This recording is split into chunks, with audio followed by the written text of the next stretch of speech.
lá meu espírito deve viver. Guia-me sempre, meu Senhor, guia meus passos, Salvador. Tu me compraste sobre a cruz, rege-me em tudo, meu Jesus. Aleluia, glória a Deus. Eu cumprimento a todos com a paz do Senhor nesta oportunidade. Estou feliz, amados, por estar mais uma vez aqui neste santuário para cultuar ao Senhor e também gravar parte deste culto para aqueles que não podem estar presentes, que estão nos seus lares cumprindo o decreto da quarentena.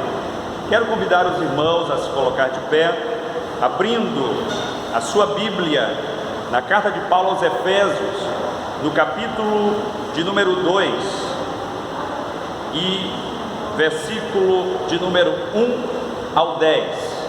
Carta de Paulo aos Efésios, capítulo de número 2, versículo de número 1 ao versículo de número 10. Hoje nós estaremos ouvindo uma mensagem baseada na lição de número 5 da nossa revista de Escola Bíblica Dominical. Estamos sem ter a Escola Bíblica, mas assumimos o compromisso de não deixar nenhuma das lições para trás. E através dessas lives, nós estamos meditando na Palavra de Deus através da revista da Escola Bíblica Dominical.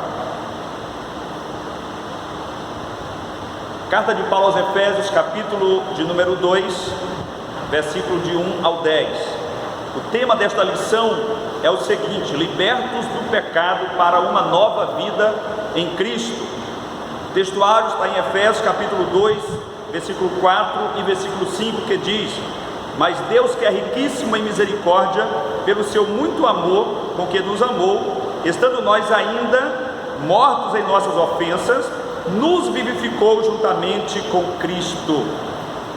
A verdade prática diz: por meio da maravilhosa graça divina, fomos libertos do pecado, perdoados e salvos da condenação, e ainda recebemos o direito à vida eterna. Aleluia. O texto que eu já anunciei para os irmãos, Efésios, capítulo de número 2, os 10 primeiros versículos. Acompanhe comigo. E vos vivificou, estando vós mortos em ofensas e pecados, em que noutro tempo andaste segundo o curso deste mundo, segundo o príncipe das potestades do ar, do espírito que agora opera nos filhos da desobediência, entre os quais todos nós também antes andávamos nos desejos da nossa carne, fazendo a vontade da carne e dos pensamentos, e éramos por natureza filhos da ira, como os outros também. Mas Deus, que é riquíssimo em misericórdia, pelo seu muito amor com que nos amou, estando nós ainda mortos em nossas ofensas, nos vivificou juntamente com Cristo. Pela graça sois salvos, e nos ressuscitou juntamente com Ele, e nos fez assentar nos lugares celestiais em Cristo Jesus, para mostrar nos séculos vindouros as abundantes riquezas da sua graça, pela sua benignidade para conosco em Cristo Jesus. Porque pela graça sois salvos por meio da fé. Isso não vem de vós, é dom de Deus, porque somos feitura sua, cidadãos criados em Cristo Jesus para as boas obras, as quais Deus preparou para que andássemos nelas. Amém. Feche os teus olhos. Pai Santo, neste momento nós te adoramos por mais uma vez estar meditando na tua palavra, Senhor. Que esta palavra encontre guarida em nossos corações, Senhor, e nós possamos ter tempo para meditar nela e aplicar aplicá-la em nossas vidas, Senhor, para o nosso crescimento espiritual. Abençoa, Senhor, este culto que estamos ofertando a Ti em louvor e adoração. Abençoa esta pessoa que está também adorando a Ti aí do seu lar, quando recebe esta mensagem, Senhor. Assim, Pai, fica conosco, é o que nós te pedimos e por fé te agradecemos, em nome de Jesus. Amém. Glória a Deus. E eu quero pedir a você que está recebendo esta mensagem, seja um missionário, não fique com esta mensagem só para você, partilhe ela nas suas redes sociais, alcance pessoas com o Evangelho através dessas mensagens, pois ela é poder de Deus para a salvação de todo aquele que crê. Aleluia.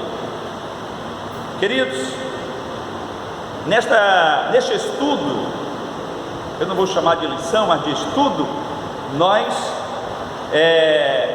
estaremos estudando sobre o aspecto doutrinário da salvação contido nesses 10 primeiros versículos do capítulo 2 de Efésios.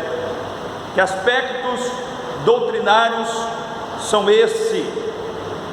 Aqui nós aprendemos que a salvação ela é um favor imerecido dado por Deus, um favor, ou seja, é dado de graça, imerecido, porque nós não o merecemos, nós éramos indignos, mas o Senhor, Ele nos alcançou pela sua misericórdia. É por isso que a salvação ela é um favor imerecido. Ninguém é salvo porque merece ser salvo. Todos nós somos salvos porque fomos alcançados pelo favor imerecido de Deus, aleluia, o qual nos alcançou, o qual nos resgatou, o qual nos deu nova vida, e hoje somos cidadãos dos céus para a glória de Deus Pai. Primeiro ponto, queridos, desta lição, ele aborda a antiga natureza morta em ofensas e pecados. O apóstolo Paulo, ele começa o capítulo de número 2 de Efésios, justamente abordando esta velha natureza na qual nós vivíamos, a velha natureza pela qual nós éramos mortos em ofensas de pecado. Ele aborda exatamente isso, e no final desse texto, desse contexto, ele explica sobre a salvação poderosa que foi operada através de Jesus para a vida de todos aqueles que creem. A nossa condição anterior, antes de o homem conhecer a Jesus, segundo o texto que nós estamos estudando, ele vivia morto em suas ofensas de pecado. Parece um paradoxo viver morto, né?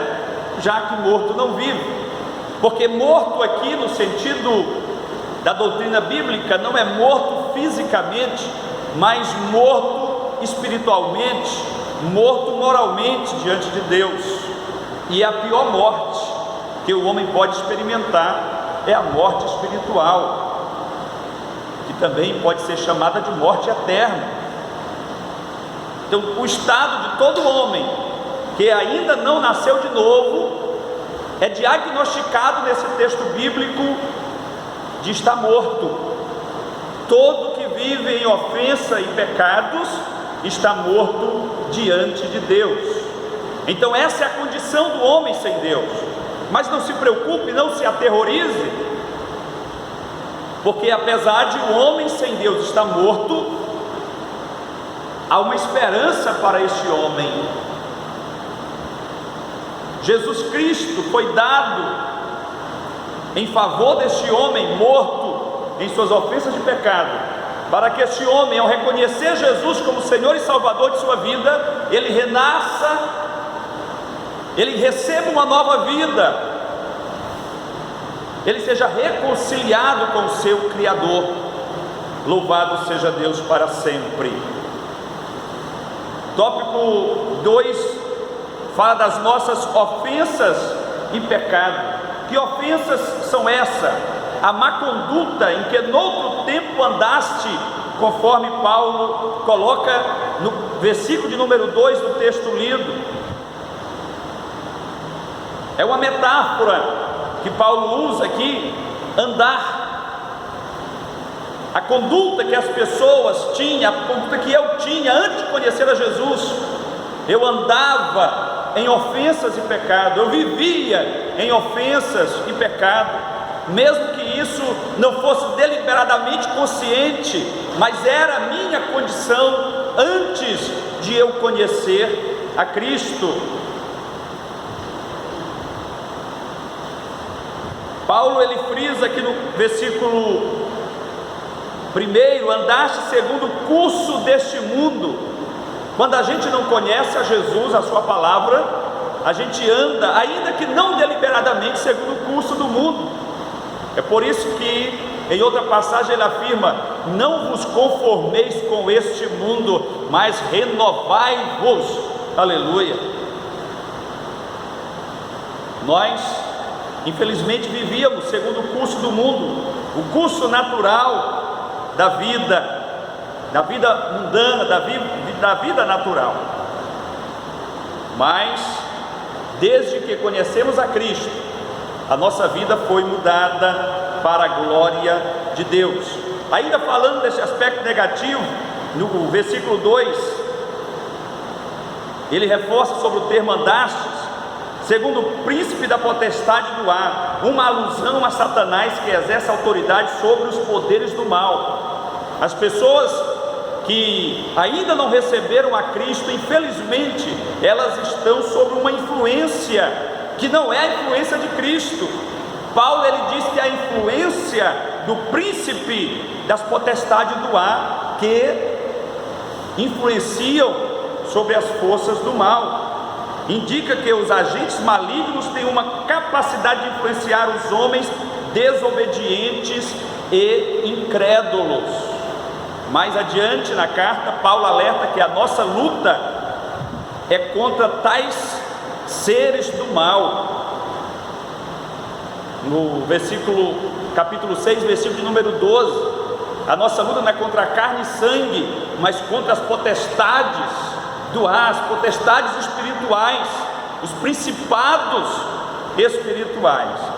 Contudo, não é necessário temer, pois Deus exaltou Cristo acima de todos estes seres, de todos esses principados. Aleluia.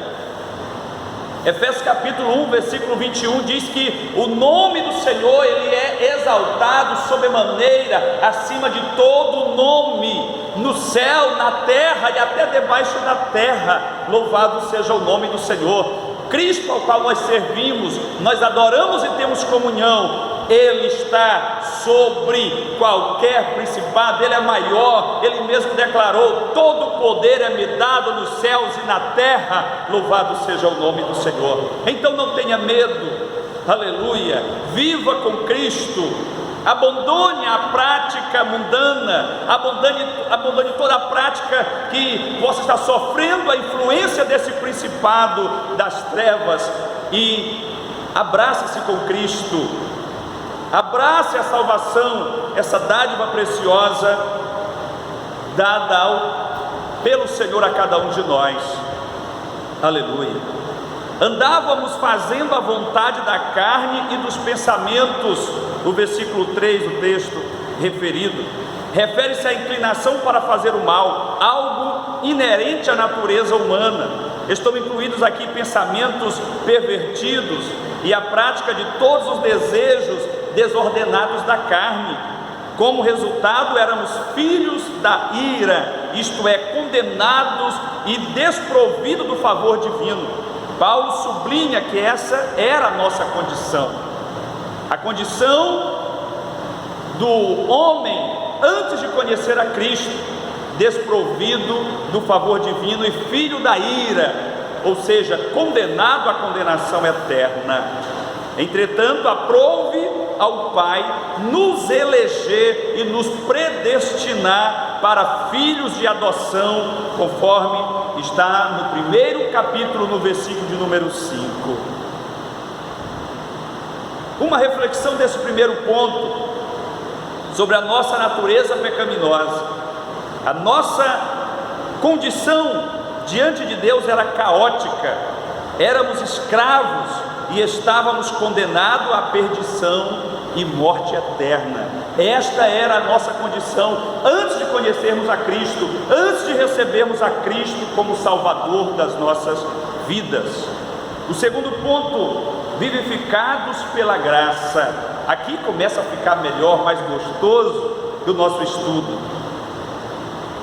Por ato de bondade e misericórdia, estando nós ainda mortos em pecados, Deus imensamente nos amou e por isso nos vivificou por meio da sua graça. Olha só, a graça de Deus, ela é imensurável. É por isso que todas as vezes que eu elevo a minha voz em oração, eu agradeço ao Senhor pela graça dele que nos envolve, que nos alcançou, que mudou a nossa condição. Louvado seja Deus. Ai de nós, queridos, se não fosse a graça salvadora do Senhor sobre as nossas vidas. Glória ao nome do Senhor. Nós fomos alcançados pela misericórdia divina, conforme diz o versículo de número 3. Após constatar a situação da humanidade sob a ira de Deus, Paulo passa a descrever os atos divinos de amor e misericórdia que alteraram o quadro caótico da raça humana, começando com uma conjunção adversativa. O apóstolo declara exultante: mas Deus, aleluia, mas Deus, que é riquíssimo em misericórdia, pelo seu muito amor com que nos amou. O ato de misericórdia implica compaixão, simpatia para com os indignos. Ter compaixão por alguém que é indigno. Jesus, ele simpatizou conosco. Deus simpatizou com a humanidade perdida e deu seu Filho unigênito para que todo aquele que nele crê não pereça, mas tenha a vida eterna, conforme está em João 3,16. E uma das características de Jesus no seu ministério terreno era exatamente esta, a simpatia para com as pessoas. Jesus diversas vezes entrou na casa de publicanos para comer com eles e foi injuriado pelos fariseus porque estava entrando na casa de pecadores. Jesus por diversas vezes tocou em leprosos, pessoas que eram consideradas imundas, impuras, e Jesus deixou-se tocar por estas pessoas e abraçou estas pessoas. Ele tinha uma simpatia pelas pessoas. Diversas vezes Jesus se deparou conversando com mulheres, aos olhos daquela sociedade, mulheres ímpias, mulheres impuras, mulheres pecadoras, que não eram dignas nem de levantar a voz para o mais impuro dos homens da sua sociedade. E Jesus simpatiza com essas pessoas, investe tempo nessas pessoas, e o mais importante, amados, ele transforma a vida destas pessoas. Louvado seja o nome do Senhor. É esta simpatia que faz o Senhor nos alcançar, que faz o Senhor nos adotar como seus filhos. Aleluia. É o maior milagre que pode acontecer na vida de um ser humano pecador, é ser adotado pelo Pai como filho de Deus.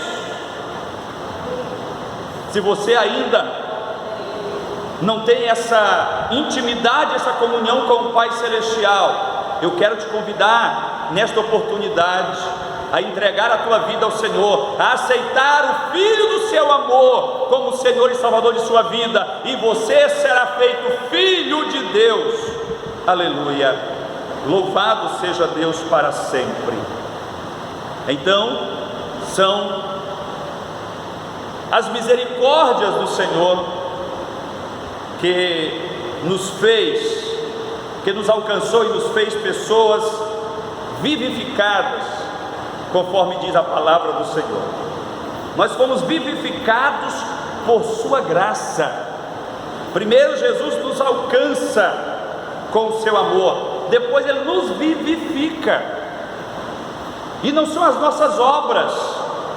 Paulo deixa bem claro, não vem de vós. Depois ele diz, não é pelas obras para que ninguém se glorie.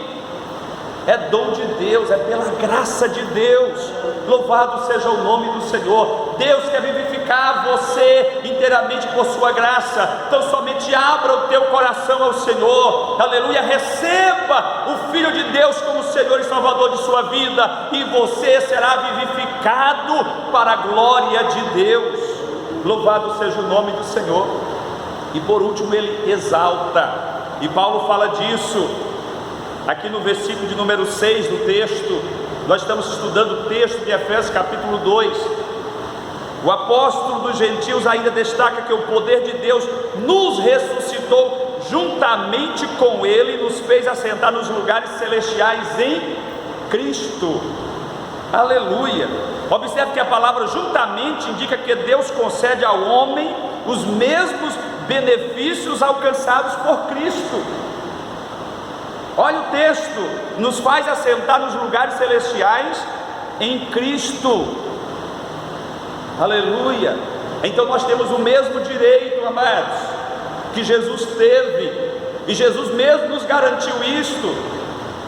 Todos aqueles que permanecerem fiéis até o fim, servindo a Deus, eles terão o direito de assentar no trono com Cristo, como Cristo se assentou com seu Pai.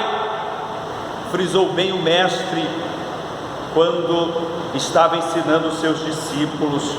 Louvado seja o nome do Senhor. É maravilhoso. Então nós temos os mesmos benefícios concedidos a Cristo: a ressurreição, a vida eterna, o galardão nos céus.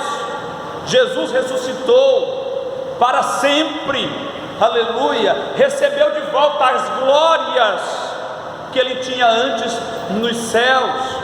Assim também a igreja ressuscitará com Cristo, receberá o galardão da mão do Senhor e viverá eternamente para a glória de Deus. São os mesmos benefícios que nós recebemos, aleluia, por causa da misericórdia, por causa da graça de Deus sobre as nossas vidas.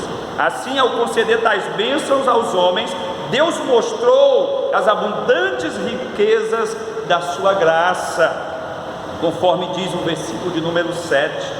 Desse modo, ratificamos que a salvação e seus privilégios são conferidos pela imensurável graça de Deus, o favor divino imerecido a todos nós. Resumindo, nós fomos vivificados pela graça de Deus. O pecador passou da morte para a vida por meio da graça divina, concedida por obra e misericórdia do grande amor de Deus. O último ponto nos apresenta a salvação, e bem claro nos afirma que a salvação não vem das obras.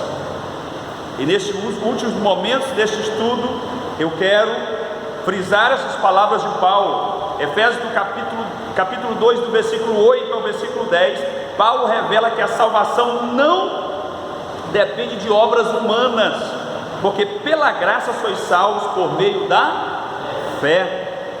Porém, uma vez salvo, o crente deve participar ou praticar as boas obras. Nós não praticamos boas obras para ser salvo, de forma alguma. O crente precisa praticar as boas obras porque é salvo, porque já foi comprado e lavado com o sangue de Cristo, porque já é uma nova criatura em Cristo, porque temos um novo caráter em Cristo. Então devemos praticar as boas obras. Não se confunda, não pense que as boas obras vai te justificar diante de Deus. Existem pessoas muito enganadas em relação às boas obras.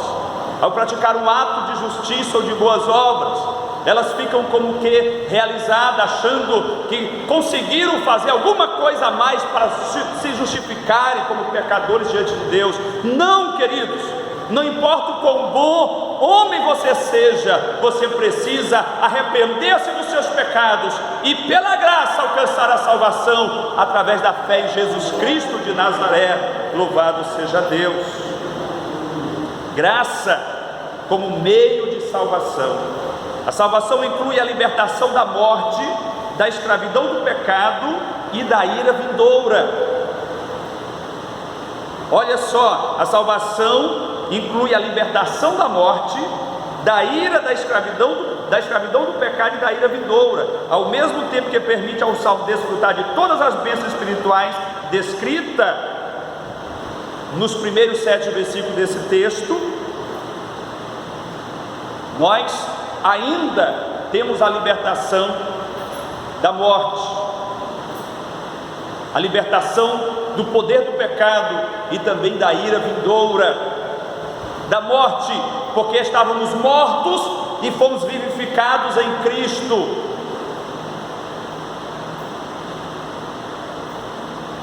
Das escravidão do pecado, porque antes nós vivíamos segundo os deleites do nosso coração, hoje nós vivemos segundo a orientação da palavra de Deus. E da perdição eterna, porque antes nós estávamos condenados à condenação eterna, hoje nós estamos alistados no exército celestial, o nosso nome está escrito no livro da vida do Cordeiro, louvado seja Deus, e nós estaremos com Ele em breve, aonde não haverá dor, nem pranto e nem morte, para a glória de Deus. Aleluia. A palavra graça é a tradução do grego charis, que significa favor imerecido. Ela mostra que a iniciativa para tornar possível a salvação veio do próprio Deus. É por meio da graça que Deus ativa o livre-arbítrio e capacita o pecador para a resposta da fé ao chamado do Evangelho. É por meio da graça que Deus nos deixou livre para escolher. Agora eu quero dizer uma coisa para você: esta graça ela não força ninguém.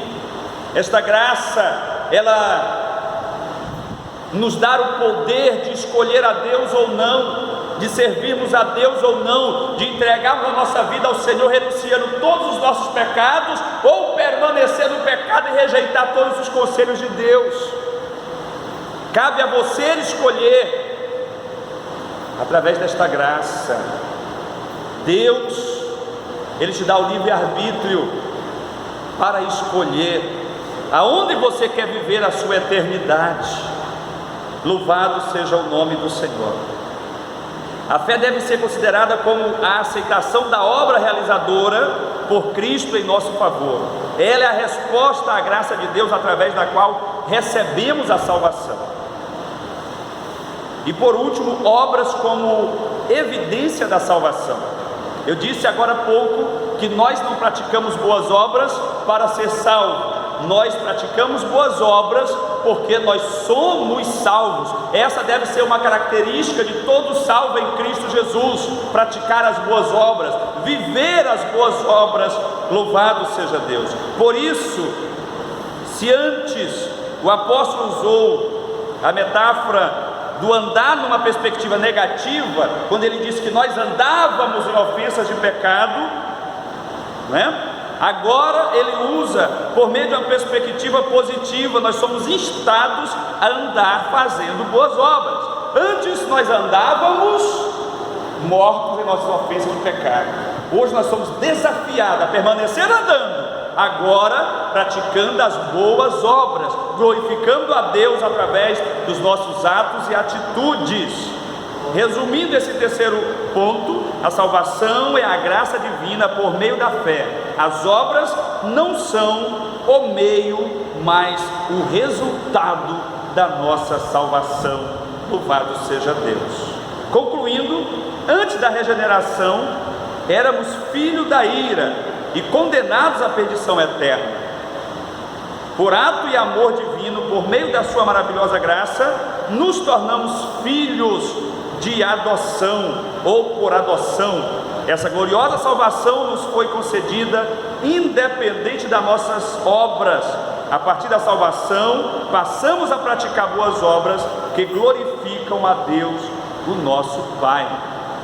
Então, queridos, que você tenha convicção, que você tenha consciência desta graça salvadora de Deus sobre a tua vida, e venha fazer tudo para não perder, não cair da graça de Deus. Você que ainda não vive nesta graça, eu te convido, entrega o teu caminho ao Senhor. Confia no Senhor, renuncie todos os teus pecados, deixa Ele ser o Senhor da tua vida, e você será vivificado em Cristo. Você será agraciado, conhecerá as riquezas da graça de Deus, e por fim será abençoado, aleluia, com a bênção vindoura da salvação. Futuramente Deus evidenciará todos aqueles que aceitaram a Cristo e viveram segundo o reino do seu amor, à destra de seu Filho na glória. E eu quero te ver lá. Entregue a vida ao Senhor, arrependa-se de seus pecados, fuja da ira vindoura.